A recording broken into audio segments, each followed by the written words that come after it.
Il est possible de paramétrer par défaut certains réglages dans LumaFusion, c'est-à-dire qu'à chaque fois que vous créerez un nouveau projet, ces réglages seront appliqués sans que vous ayez à changer à chaque fois ici votre fréquence d'image ou bien votre aspect d'image. Pour faire ceci, rendez-vous en haut à droite dans la roue crantée à la rubrique paramètres globaux.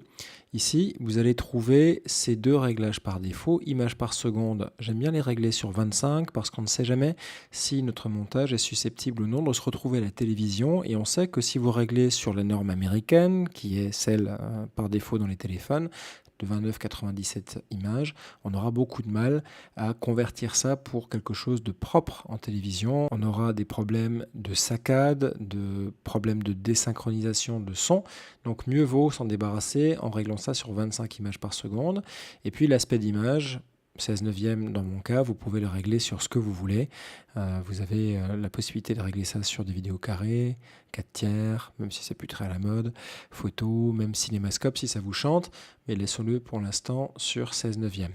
Tant que nous sommes là, il y a d'autres réglages par défaut que nous pouvons explorer, dont celui qui s'appelle mode d'ajustement. C'est surtout utile pour les photos lorsque votre média source a une taille ou un aspect d'image qui est différent de celui de votre projet. Par exemple, vous avez un projet 16 neuvième et la photo que vous allez poser dedans est au format 24-36, donc il y a des barres noires, comme c'est représenté ici d'ailleurs, autour du personnage. Le mode que je préfère est le mode ajusté, puisqu'on voit le contenu à l'échelle réelle, mais vous pouvez choisir aussi le mode remplir, qui va zoomer dans l'image pour qu'il n'y ait pas de bande noire sur les côtés, ou le mode focus, qui va vous permettre de vous déplacer dans votre contenu pour choisir une portion de l'image. Et enfin, un mode qui ne sert pas très souvent, qui est le mode étiré, qui va simplement changer l'échelle horizontale ou verticale de votre média source pour l'adapter à celui de la timeline. Donc ça déforme, c'est pas très conseillé de l'utiliser.